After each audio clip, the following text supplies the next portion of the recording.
तोरा बाप के बियाह हो जे छै ई तोरा बाप मतार के बियाह हो सार चल बने अखाड़ में सेट गले कन्हा के कपार देख ले वहां से यही साइड पर यही जे कूदे है फने है वही पर साल के तीनटा बहु हेर गेले आई एकटा पहुंच जाए अखनी घर में है हमर पुतो भी अगर को साल की करे जे पैसा को आ छिपा दे जाइए गाड़ी दे देते है छिपा तो छिपा देते बादल भात में जाते देर छुपा दे आसे हो सास आई कनी आगे कहे कि दाल भाते के तरकारी नहीं करे जा आई कनी आगे कहे कनी तीन के चटनी वो खा देता पापड़ वो खा देता आई जे तो है वो जे छुचे बाद दाल भाते का तरकारी सुन ना बेटा जाए अच्छा बोल साल के कली एक ही देवा में कन पटिए बह चुके वो बात ऐसा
हम सोनापुर के, पिताजी के नाम श्री सुंदर कुमार, माताजी के नाम सती रूपमंती, हमर नाम मास्टर भैया। हाँ यो, हाँ तोरा मालूम? ओहो, यो नाम तो नहीं है ये मालूम। जैसे समय अपने अपना अवतरित रही वही समय तो रही भारत वर्ष में यो रमता राम में, रमता राम में भारत में रहिए। हाँ यो, कोई देवे तो बुझ जब मरेबा करजना सिमरा और कोनो प्रोग्राम से यो जो थलहा गोतारी अने अते दूर के जते पंचायत के लोग हेते सबके जानकार भे जेते ना। तक कहिए बिल्कुल कहला पड़ते कि जही दिना जनमुआ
मास्टर भैया माता बहुत दुलार से नाम रखल के राजकुमार, लेकिन हमारा साथ में हमार पीसी रुचि कुमारी है। सब दिन दोनों हमार पीसी हम जाए स्कूल, लेकिन आज हमार पीसी हमरा बुझाइए पछे पड़ गए। हम आगा चल लिए, हमार पीसी पछे है। जब तक ने हमार पीसी रुचि कुमारी होते तब तक नहीं जाए। पीसी बुझाई कोई फूफा बुझे फूफा,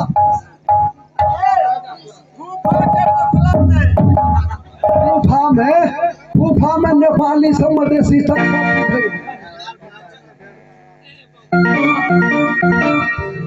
अब ले लिया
जेने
बात ही कहा तो सोनापुर के पिताजी के नाम राजा सोना सिंह, हमारा माता जी के नाम सती कमलावती और छोटकी माता के नाम सती कुलवंती। छोटकी माता जी के गर्भ से एगो हमार भैया पैदा लेलक, ओकर नाम सुंदर कुमार। जा रहल छी कहाँ तो भतीजा राजकुमार के पास।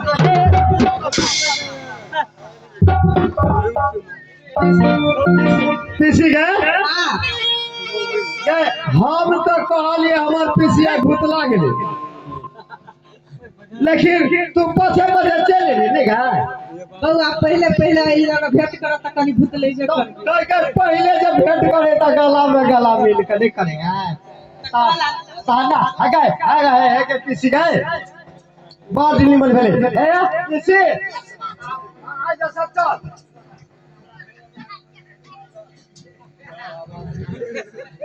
अरे भाई ना हाथ मार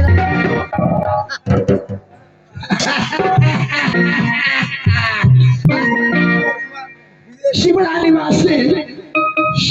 निवासी अरविंद शाह उछै कल के मिस्त्री।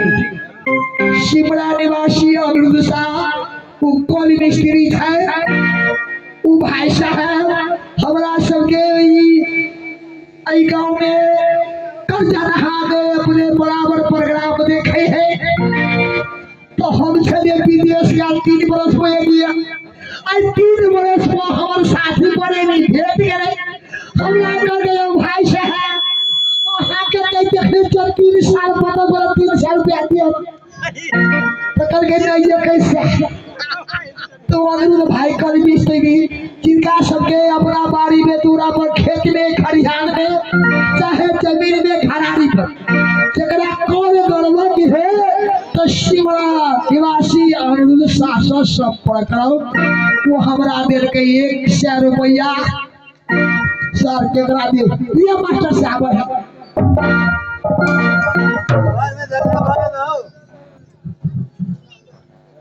ए पीसी हाँ बउआ आज बहुत दिन पर